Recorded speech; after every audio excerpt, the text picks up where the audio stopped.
Hello दोस्तों, study with concept के इस स्टडी प्लेटफॉर्म पर आपका बहुत बहुत स्वागत है। और साथ ही स्वागत है हमारी इस प्रीवियस ईयर क्वेश्चन पेपर की सीरीज में, जिसमें दोस्तों हमने पॉलिटी और हिस्ट्री के क्वेश्चन पेपर थे 10 साल के, उनके क्वेश्चनों को हमने आपको सॉल्व करवा दिया। अब स्टार्ट करते हैं दोस्तों इकोनॉमी की। इकोनॉमिक्स में दोस्तों जो क्वेश्चन होते हैं करंट एवं स्टैटिक्स दोनों के मिक्सर क्वेश्चन होते हैं, दोनों के मिक्सर क्वेश्चन होते हैं। और सबसे बड़ी बात है कि इकोनॉमी में क्वेश्चन ज़्यादातर अप्लाइड पूछे जाते हैं। अगर आपका स्टैटिक्स मजबूत है तो आप आराम से क्वेश्चन को हल कर सकते हैं। ठीक है, तो आज हम इकोनॉमिक्स की फर्स्ट क्लास दोस्तों, ये प्रीवियस ईयर क्वेश्चन पेपर की, तो स्टार्ट करते हैं दोस्तों। ये यूपीएससी 2022 में क्वेश्चन आया है दोस्तों। जैसा कि आप देखेंगे कि यूपीएससी में 18 से 20 क्वेश्चन के समथिंग कम से कम इकोनॉमिक्स के क्वेश्चन पूछे जाते हैं। ठीक है, तो फर्स्ट क्वेश्चन है निम्नलिखित कथनों पर विचार कीजिए। कथन दे रखे हैं और आपसे बोला है कि इन पर विचार कीजिए। पहला कथन है यूएस फेडरल रिजर्व की सख्त मुद्रा नीति पूंजी पलायन की ओर ले जा सकती है। ठीक है, दूसरा है पूंजी पलायन वर्तमान विदेशी वाणिज्यिक ऋण ग्रह एक्सटर्नल कॉमर्शियल बोरिंग्स वाली फर्मों की ब्याज लागत को बढ़ा सकता है।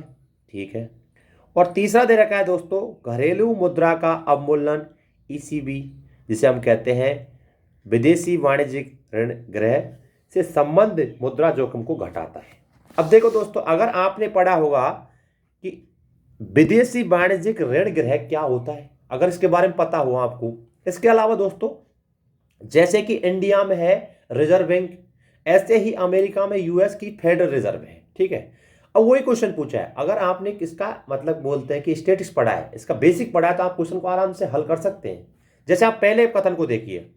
ठीक है, यूएस फेडरल रिजर्व की सख्त मुद्रा नीति पूंजी पलायन की ओर ले जा सकती है। अब देखो, आप देखो यूएस फेडरल रिजर्व जैसे इंडिया में रिजर्व बैंक है, अगर वहां मान लेते हैं वहां क्या है, रिजर्व बैंक मुद्रा नीति में क्या है, सख्त अपना रहा है, मतलब वहां ब्याज दरें बढ़ा रहा है, तो ऑब्वियसली नॉर्मल सी बात है, अगर वहां ब्याज दर बढ़ेगी तो यहाँ के लोग जो इन्वेस्टर हैं वो वहीं तो जाएंगे जहां उनको ब्याज ज्यादा मिले।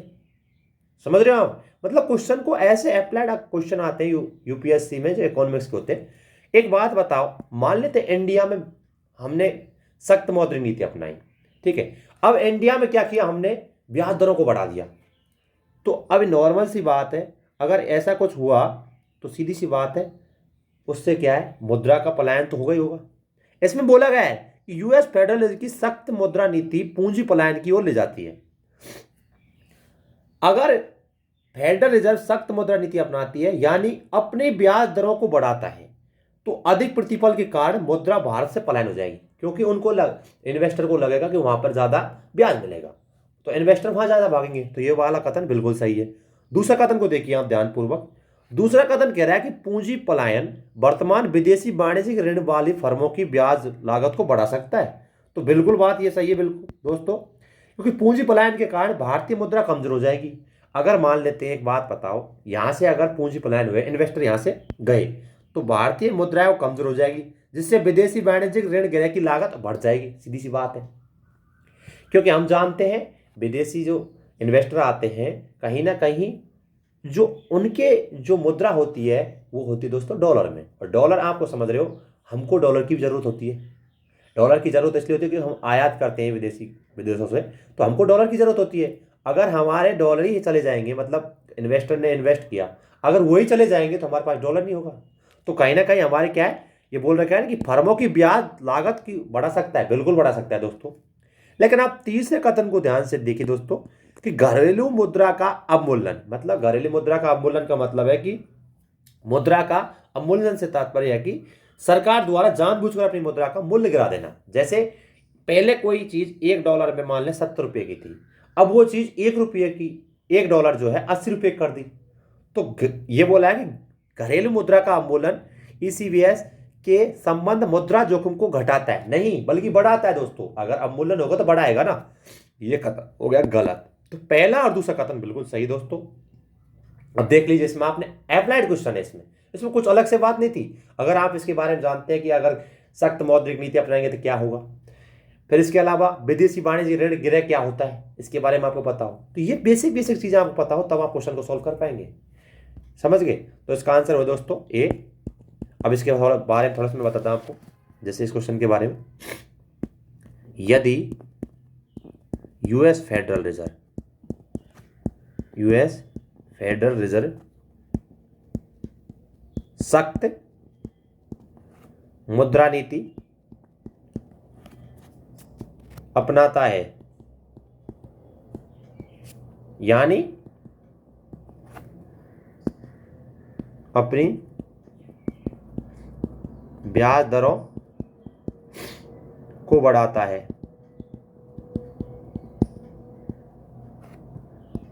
तो अधिक प्रतिफल के कारण मुद्रा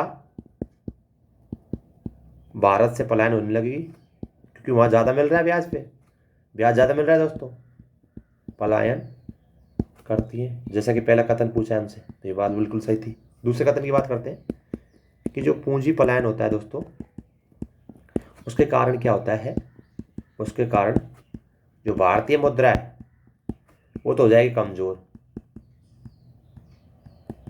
ठीक है, कमज़ोर होती है,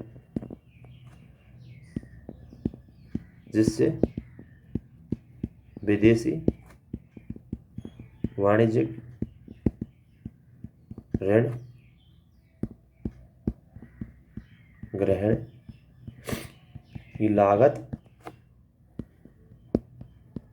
बढ़ जाती है, जैसे कि दूसरा कथन हमसे बोला है, और दूसरा कथन भी सही है। लेकिन अगर मान लेते हैं घरेलू मुद्रा का अवमूल्यन कर रहे हैं, जैसे चाइना करता है कई बार, अब इसका अलग से कॉन्सेप्ट है, इसका कॉन्सेप्ट अलग से दोस्तों, इसके बारे में हम आगे क्वेश्चन आएंगे, उसके बारे में हम बताएंगे आपको किस प्रकार इसका कॉन्सेप्ट है, ठीक है। घरेलू मुद्रा का अवमूल्यन से तात्पर्य होता है कि सरकार द्वारा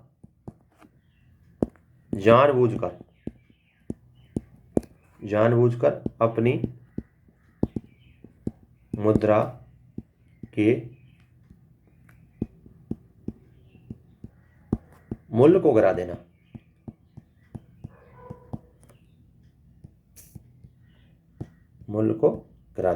जैसे मान लेते हैं, जैसे पहले ये डॉलर का चिन्ह है, $1 की, पहले मान लेते $1 की कोई चीज थी, 70 रुपये हमारी मान लेते हैं, उसका मूल्य 70 रुपये था। लेकिन बाद में क्या हुआ, बाद में क्या किया गया दोस्तों, $1 की जगह, $1 की कीमत जो है उसकी जगह अब क्या है, कोई चीज 80 रुपये की आ रही है, मतलब क्या है, रुपये का मूल्य घटा है, 80 रुपये की आने लगी, मतलब क्या है, हमने मुद्रा का अवमूल्यन कर दिया, उसका मूल्य घटा दिया, समझ रहे बात को, इसलिए इसका आंसर हो गया ए। अगला क्वेश्चन देखते हैं दोस्तों, बड़ा ही अच्छा क्वेश्चन है दोस्तों। मैंने आपसे पहले बोला ये क्या अप्लाइड क्वेश्चन होते हैं, जो इकोनॉमिक्स में क्वेश्चन होते हैं दोस्तों, वो अप्लाइड क्वेश्चन होते हैं। जैसे दूसरा क्वेश्चन देखिए आप, ये करंट और स्टैटिक दोनों से मिलकर क्वेश्चन आया था, ठीक है, इसके बारे में देखिए आप। निम्नलिखित कथनों पर विचार कीजिए, कथन दे रखे हैं 3 और आपसे बोला है कि इन पर विचार कीजिए, ये यूपीएससी 2022 क्वेश्चन पूछा। पहला कथन है, भारत में साख क्षमता निर्धारण एजेंसी, क्रेडिट रेटिंग एजेंसी भारतीय रिजर्व बैंक द्वारा विनियमित करती है, ठीक है। दूसरा कथन, आईसीआरए का नाम से जाने वाली क्षमता निर्धारण एजेंसी एक पब्लिक लिमिटेड कंपनी है, ठीक है। अगली है, ब्रिक वर्क रेटिंग्स एक भारतीय साख क्षमता एजेंसी है। अब देखो, मतलब कहने का मतलब है, साख क्षमता निर्धारण एजेंसियां होती है, उनके बारे में क्वेश्चन है, उस टाइम में करंट में था तो इसमें क्वेश्चन पूछ लिया। अब पहला कथन देखिए आप, पहला कथन देख के आप देखेंगे कि भारत में साख क्षमता निर्धारण एजेंसियां भारतीय रिजर्व बैंक द्वारा विनियमित होती है, तो ये तो पहला कथन सीधा ही गलत हो रहा है दोस्तों। क्यों गलत हो रहा है, कि ये सेबी द्वारा विनियमित होती है दोस्तों, न कि रिजर्व बैंक के द्वारा, ठीक है। तो पहला कथन तो हो गया गलत। अब क्या पैटर्न चेंज हो गया यूपीएससी, मतलब ऑप्शन रखने का। वैसे अगर पहले जैसा रहता तो अगर एक गलत होता तो सीधा आंसर आ रहा हमारा बी, लेकिन अब पैटर्न चेंज है, मतलब ऑप्शन को क्या करते हैं, केवल एक युग में सही, केवल 2 युग में सही, केवल 3 युग में सही, तो हमको पता होना चाहिए ना सबके बारे में। बात करते हैं अगली बारे की, ICRA नाम की जाने जाने वाली क्षमता निर्धारण एजेंसी एक पब्लिक लिमिटेड कंपनी थी। अगर ये करंट में आपने पढ़ा होगा तो बिल्कुल आपको पता होगा इसके बारे में। इसके अलावा दूसरा कथन है, तीसरा, ब्रिकवर्क रेटिंग्स एक भारतीय साख क्षमता एजेंसी है। तो अगर आप रेटिंग एजेंसी के बारे में पढ़ते हैं तो इन चीज़ों के बारे में पढ़ेंगे। तो दूसरा और तीसरा कथन दोस्तों सही है, इसलिए इसका आंसर होगा बी। लेकिन इसके बारे में थोड़ा बता देता हूँ आपको। तो करंट में अगर कोई चीज़ चल रही है तो आपको उसके बारे में पता होना चाहिए। करंट में नहीं पूछेंगे उसे स्टैटिक से जोड़ देंगे क्वेश्चन को, ठीक है। अब बताता हूँ मैं आपको जैसे इस क्वेश्चन के बारे में कि भारत में साख निर्धारण एजेंसियों, जिन्हें हम बोलते हैं रेटिंग एजेंसी होती है, वो RBI द्वारा नहीं बल्कि सेबी द्वारा भी नियमित की जाती है, ठीक है।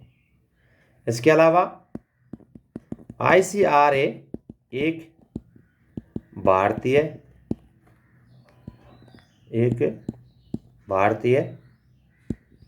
स्वतंत्र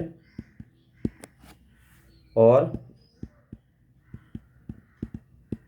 पेशेवर निवेश सूचना और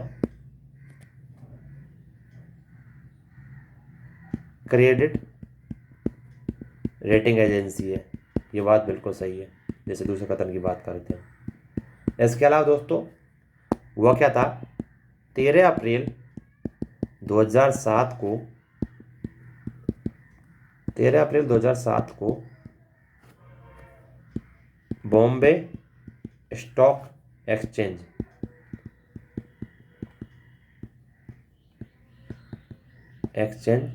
और नेशनल स्टॉक एक्सचेंज में लिस्टिंग्स के साथ सार्वजनिक हो गई थी ये।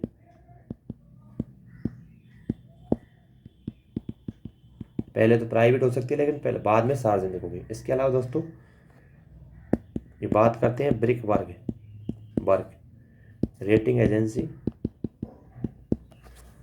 एक बेंगलुरु स्थित कंपनी है जो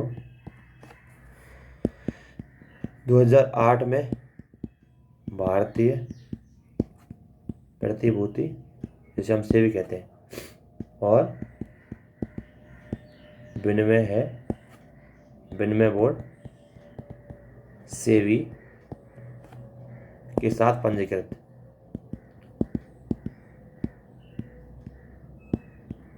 है। तो ये बात बिल्कुल सही है। इसके अलावा दोस्तों हमको रेटिंग एजेंसी के बारे में पता होना चाहिए। जैसे सेबी के तहत कौन कौन सी रेटिंग एजेंसियां थी, हमें 6 क्रेडिट एजेंसियां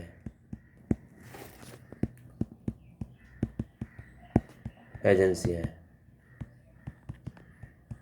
छः, ठीक है, पंजीकृत हैं।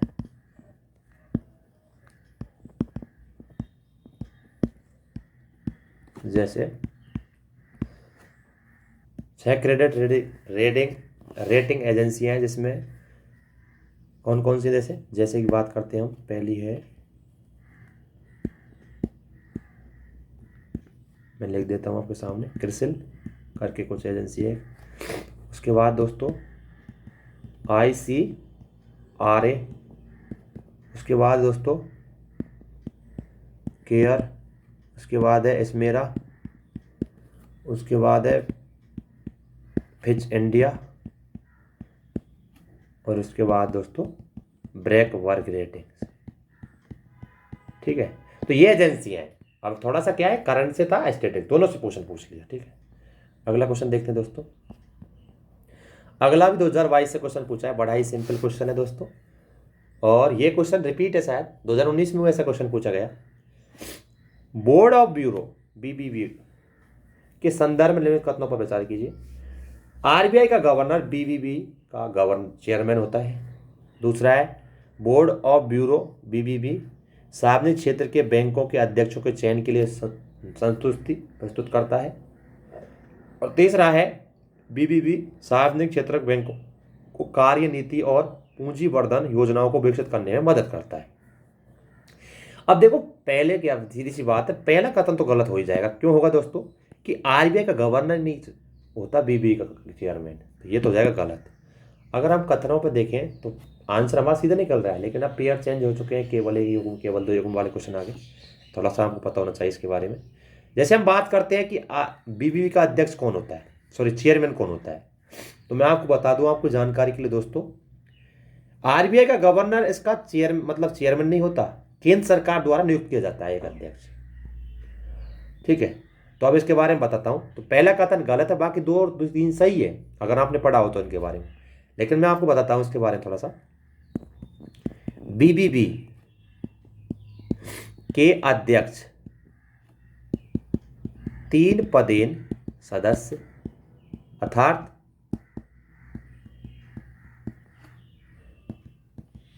सार्वजनिक उद्यम विभाग के सचिव, इसके अलावा वित्तीय सेवा विभाग के सचिव, इसके अलावा दोस्तों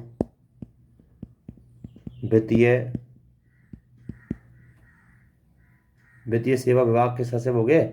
इसके अलावा दोस्तों RBI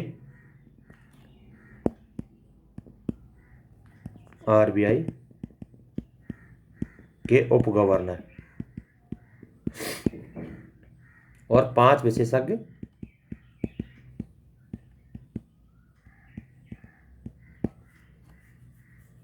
सदस्य शामिल होते हैं इसमें।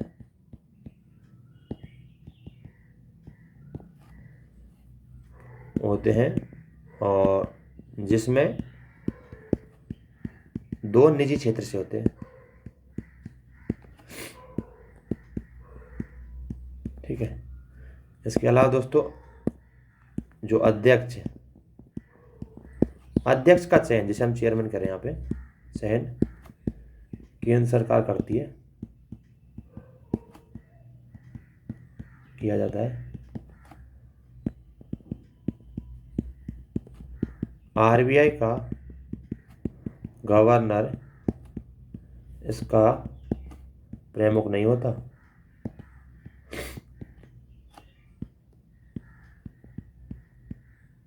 ठीक है, ये चीज़ ध्यान रखिए आप। तो ये चीज़ थी इसमें, पहला कथन था गलत, दूसरा और तीसरा सही दोस्तों। ठीक है, इसके अलावा दोस्तों हम और बात करते हैं, तो अगले क्वेश्चन के बारे में बात करते हैं। अगला क्वेश्चन क्या कर रहा है? तीसरे नंबर क्वेश्चन, सॉरी चौथे नंबर क्वेश्चन क्या कर रहा है? देखो, अब आपने बॉन्ड के बारे में पढ़ा होगा, ये बेसिक इसका पढ़ा है, तो आप क्वेश्चन को आराम से हल कर सकते हैं दोस्तों। परिवर्तनीय बॉन्ड के संदर्भ में निम्नलिखित कथनों पर विचार कीजिए।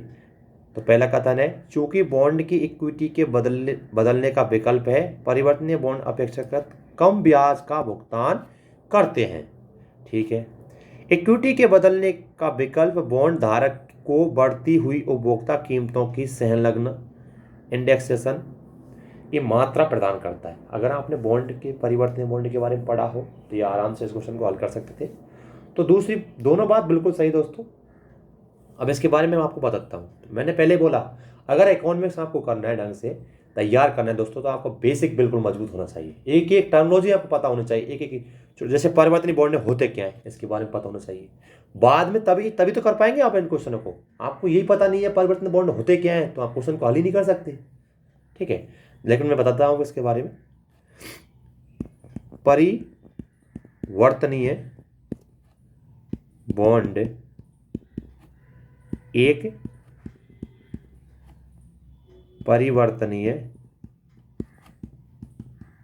बॉन्ड एक निश्चित आय वाली कॉरपोरेट सुरक्षा है जो ब्याज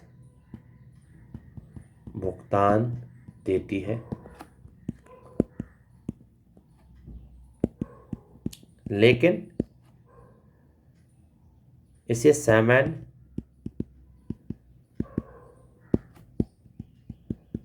स्टॉक या इक्विटी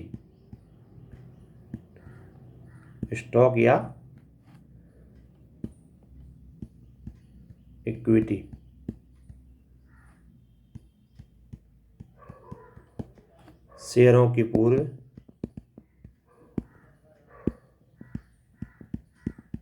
निर्धारित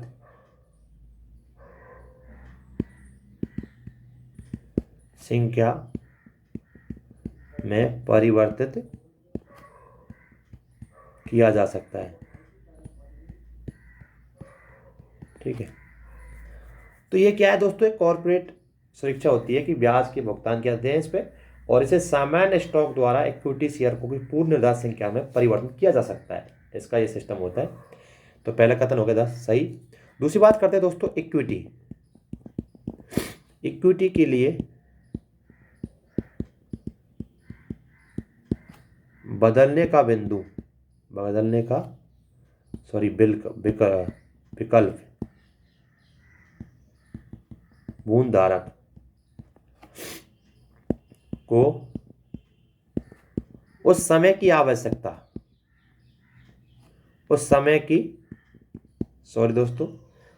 की उपभोक्ताओं की जो कीमतें होती हैं,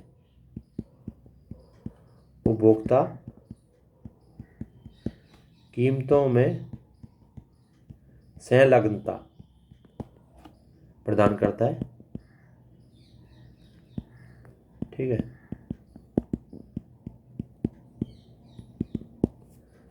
इस प्रकार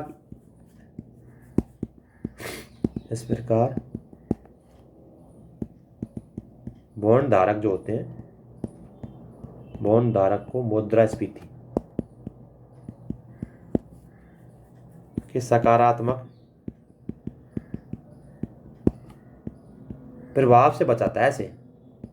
ठीक है, तो वही चीज है यहाँ पे।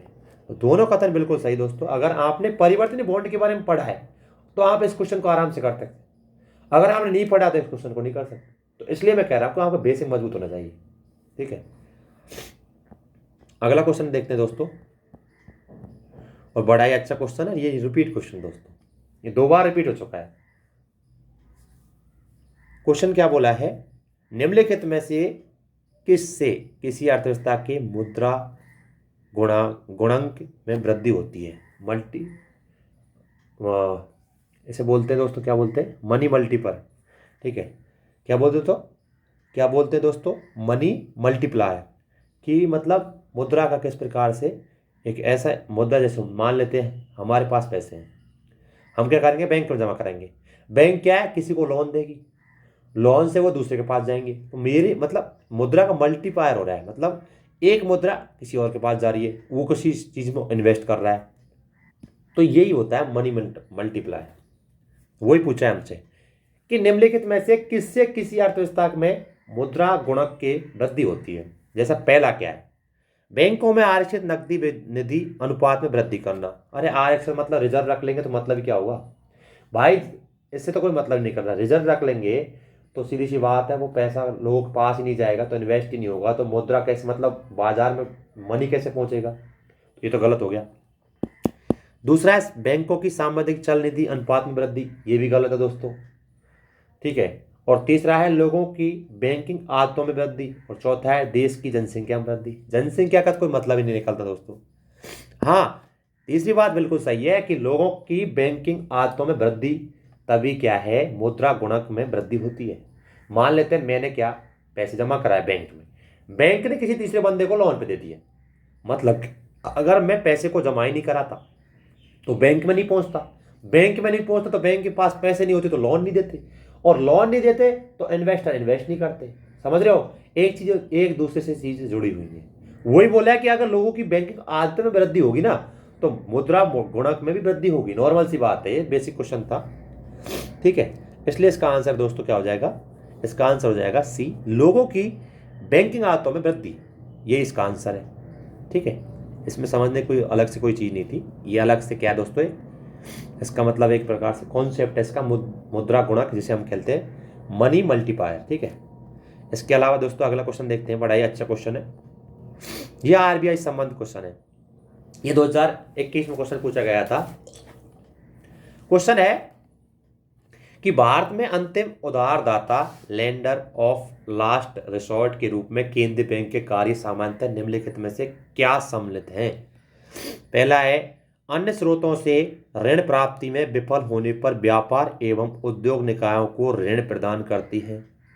भाई आरबीआई सीधा थोड़ी करेगी किसी को ऋण प्राप्त, उद्योग को सीधा थोड़ी दे देगी पैसा, अरे वो बैंक देंगे उसको पैसा, बैंक से लोन लेंगे लोग, इन्वेस्टर इन्वेस्ट करेंगे, तो भाई आरबीआई से तो कोई मतलब ही नहीं बन रहा इसका। अगला, अस्थायी संकट के समय बैंकों के लिए चल निधि उपलब्ध कराना। हाँ, ये बात बिल्कुल सही है कि जब संकट की स्थिति होती है तो चल निधि उपलब्ध तो कराती है बैंकों को, ये बात बिल्कुल सही है। तीसरा देखते हैं, बजट या घाटे में वित्तीयन के लिए सरकारों को ऋण देना, ये कारण तो ये क्या बोलते हैं, ये तो हो ही नहीं सकता दोस्तों। क्यों नहीं हो सकता, बजटीय घाटे में वित्तीयन के लिए सरकार को ऋण तो ये थोड़ी देगा, तो ये गलत हो जाएगा दोस्तों। तो कौन सा सही है, क्योंकि यह उसका कार्य नहीं है, हमसे पूछा कौन कौन से कार्य हो सकते हैं। ठीक है, तो अस्थायी संकट के समय बैंकों की चल निधि उपलब्ध कराना इसका मेन कार्य होता है दोस्तों। ठीक है, इसलिए इसका आंसर हो जाएगा दोस्तों बी। अब इसके बारे में बताता हूं आपको थोड़ा सा, जैसे इसमें बोला है lender of last report, RBI सहित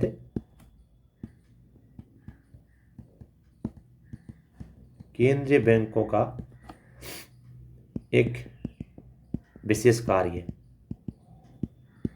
कौन कौन से, जैसे जहां यह बैंक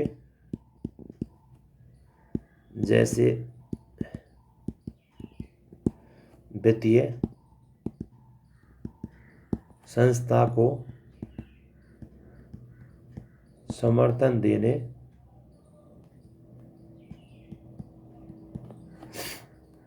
के लिए धन उधार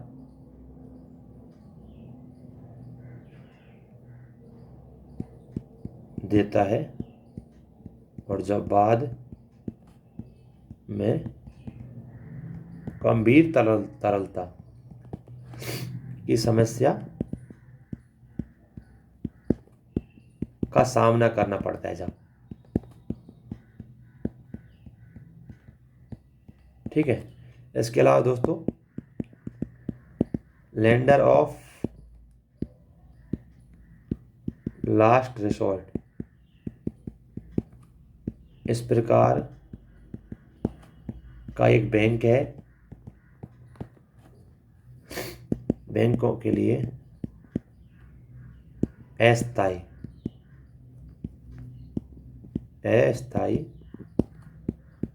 तरलता समस्याओं को दूर करने के लिए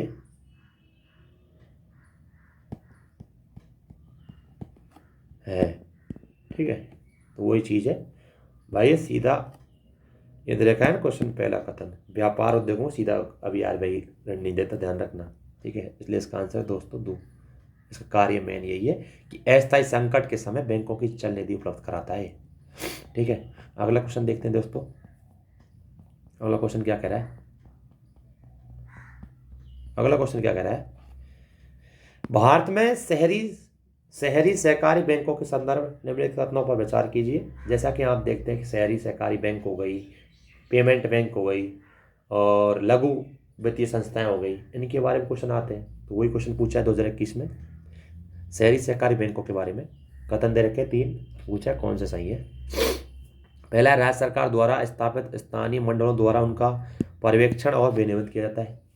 ये फैक्ट वाले क्वेश्चन है, आपको अगर पता होगा तो आंसर निकल जाएगा। दूसरा इक्विटी, वे इक्विटी शेयर और अधिमान शेयर की जारी करते हैं। और तीसरा है उन्हें वर्ष 1966 में एक संशोधन के द्वारा बैंककारी विनियमन अधिनियम 1949 के कार्य क्षेत्र में लाया गया। अब देखो, अगर आपने इसके बारे में पढ़ा होगा तो क्वेश्चन को आराम से हल कर सकते हैं, अगर नहीं पढ़ा तो क्वेश्चन हल नहीं होगा दोस्तों। पहला कथन देखते हैं, राज्य द्वारा स्थापित स्थानीय मंडलों द्वारा उनका पर्यवेक्षण एवं विनियमन किया जाता है। इसके बारे में बताता मैं आपको थोड़ा सा। जैसे कि जो शहरी सहकारी बैंक होते हैं उनके बारे में बताता हूं। यह है साधारण बैंकिंग व्यवसाय से निपटने के लिए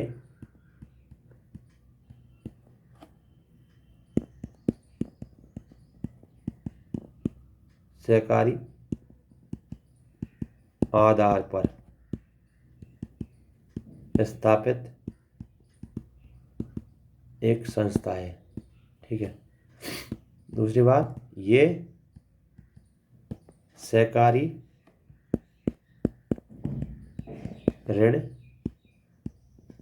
समितियां हैं जहां एक समुदाय के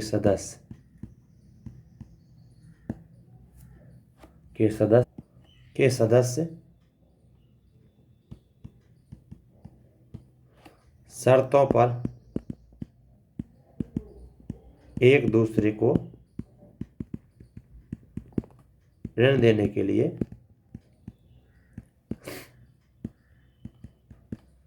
साथ आते हैं। ठीक है। इसके अलावा दोस्तों, जो सहकारी जो बैंक होते हैं, बैंकों की स्थापना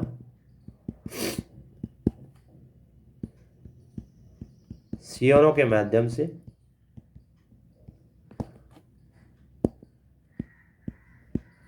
धन एकत्रित करके या जमा स्वीकार करके और ऋण देकर की जाती है।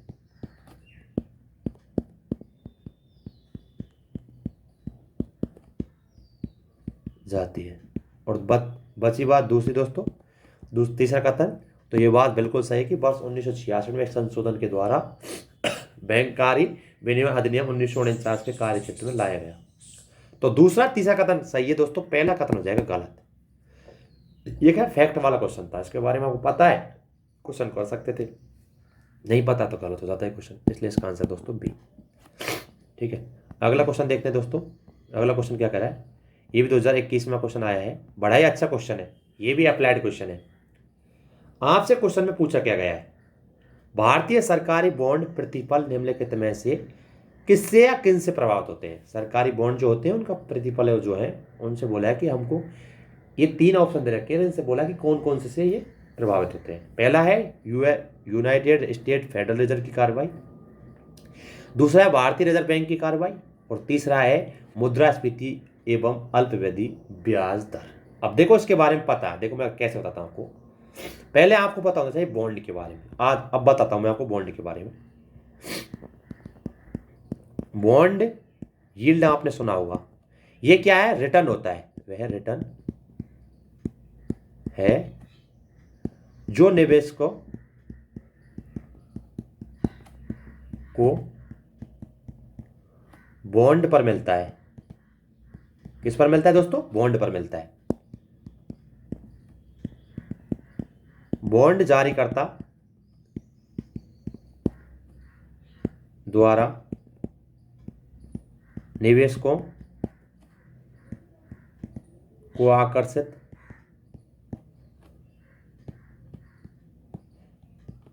करने के लिए दी जाने वाली आय की मात्रा है।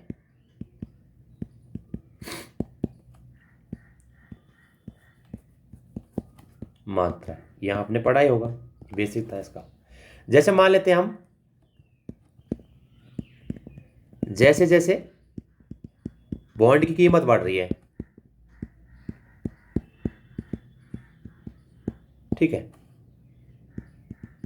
तो बॉन्ड यील्ड घटती है, ये चीज ध्यान रखना है। और ब्याज दरें, उनमें भी गिरावट आती है। और गिरावट से क्या होता है दोस्तों, गिरावट से बॉन्ड की कीमत घटती है।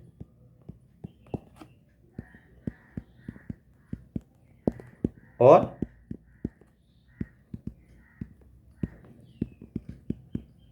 बॉन्ड यील्ड, उसमें भी गिरावट आती है।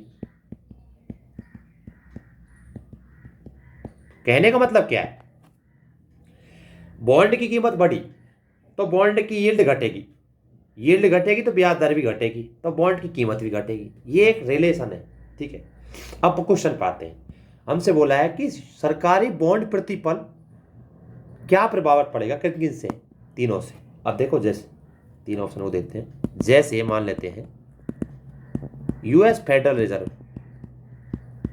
कार्रवाई कर दी, कि कार्रवाई कर दी, मान लेते हैं उन्होंने कार्रवाई, तो क्या होगा, भारतीय रिजर्व बैंक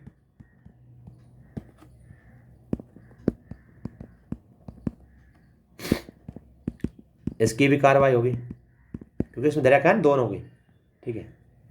उससे क्या होगा दोस्तों, उससे होगा मुद्रास्फीति एवं अल्पावधि ब्याज दर। जो सरकारी बॉन्ड है प्रतिफल को सकारात्मक या नकारात्मक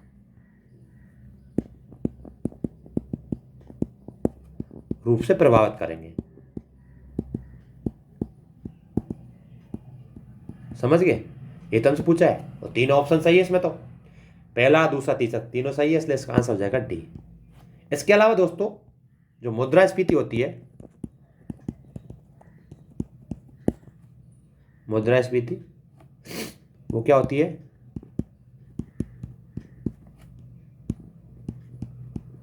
वस्तुओं और सेवाओं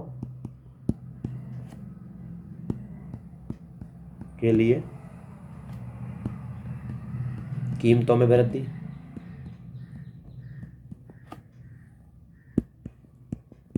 जैसे हम बात करते हैं केंद्रीय बैंक क्या करेगा, अल्पकालिक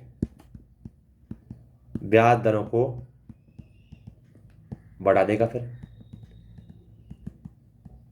और मुद्रास्फीति को नियंत्रित करेगा।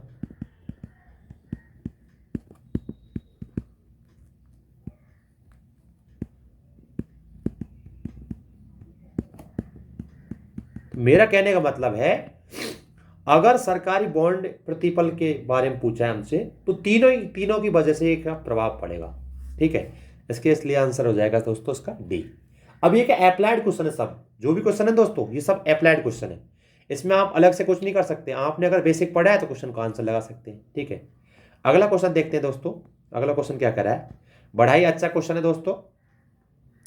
क्वेश्चन क्या कह रहा है, यदि आप अपने बैंक की मांग जमा खाते डिमांड डिपॉजिट अकाउंट में से रुपये 1 लाख की नगद राशि निकालते हैं, तो अर्थव्यवस्था में तात्कालिक रूप से मुद्रा का समग्र परिवर्तन पर इसका क्या प्रभाव पड़ेगा। पहली बात तो क्वेश्चन समझने की है।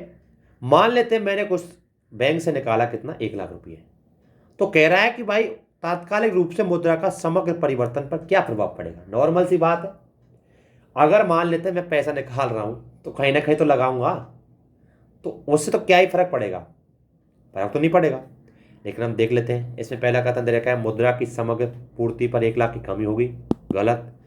वृद्धि होगी, गलत। मुद्रा की 1 लाख से अधिक वृद्धि होगी समग्र पूर्ति पर, गलत। अगर देखेंगे डी, तो मुद्रा की समग्र पूर्ति पर कोई परिवर्तन नहीं होगा, अपरिवर्तित रहेगा, इसलिए इसका आंसर हो जाएगा डी। जैसे इसके बारे में बताता हूं मैं, जैसे मुद्रा की समग्र पूर्ति, मुद्रा आपूर्ति किसी दिए गए समय की किसी अर्थव्यवस्था में संचालन में धन की कुल राशि होती है। जैसे कि हम बात करते हैं M1 M2 M3, आपने सुना होगा, तो ये बात M3 की बात कर रहा हूं मैं। M3 में क्या आता है दोस्तों, जनता के पास जो पैसा होता है या मुद्रा होती है वो आती है। इसके अलावा बैंकिंग प्रणाली के साथ वर्तमान जमा होती है वो आती है। इसके अलावा दोस्तों जो बैंकिंग प्रणाली के साथ बचत वो जमा आती है। तो वही तो हमसे पूछा है, 1 लाख निकाल रहे हैं तो समग्र उस पर क्या प्रभाव पड़ेगा, तो कोई प्रभाव नहीं पड़ेगा दोस्तों, इसलिए ऐसा आंसर हो जाएगा डी। ठीक है, अगला क्वेश्चन देखते हैं दोस्तों, क्या क्वेश्चन क्या कह रहा है। ये रहा 10 नंबर क्वेश्चन, बड़ा ही अच्छा क्वेश्चन है। मैंने आपसे बोला है कि जो इकोनॉमिक्स में है इसमें आपने अगर इसकी शब्दावलियों को पढ़ा हो, टर्मिनोलॉजी को पढ़ा हो, तो तब आप क्वेश्चन को आराम से कर सकते हैं। जैसे इसमें दे रखा है भारत में फर्म के ब्याज व्याप्ति अनुपात इंटरेस्ट कवरेज रेशो पद का क्या महत्व है। पहला है, यह उस फर्म जिसे बैंक ऋण देने जा रहा है कि वर्तमान जोखिमों को समझने में मदद करता है। दूसरा है, यह उस फर्म जिससे बैंक ऋण देने जा रहा है कि आने वाले जोखिमों के मूल्यांकन में मदद करता है। और तीसरा दे रखा है, उधार लेने वाली फर्म का ब्याज व्याप्ति अनुपात जितना अधिक होगा उसके ऋण समाधान क्षमता की उतनी अधिक खराब स्थिति होगी। अब देखो, अगर आपने पढ़ा हो ब्याज कवरेज अनुपात तो बड़ा ही अच्छा क्वेश्चन, आप क्वेश्चन को आराम से कर सकते हैं। ठीक है, देखो उसके बारे में बताता हूँ पहले तुम्हें। जो ब्याज कवरेज अनुपात होता है जिसे हम क्या कहते हैं दोस्तों, इंटरेस्ट कवरेज रेशो। ठीक है, ये क्या होता है, तो इसकी गणना की जाती है दोस्तों, की गणना एक निश्चित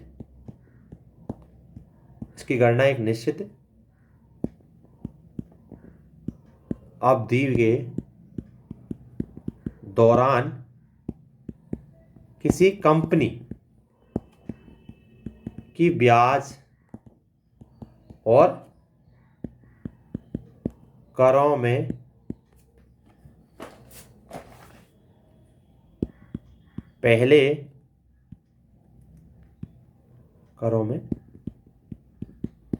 पहले की कमाई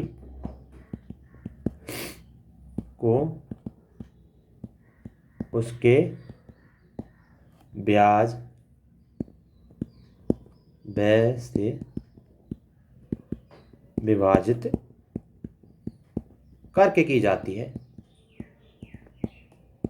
ठीक है, अब देखो इसमें क्या क्या नाम बताता है, ये मैं आपको बताता हूं, तो आप क्वेश्चन को आराम से कर सकते हैं।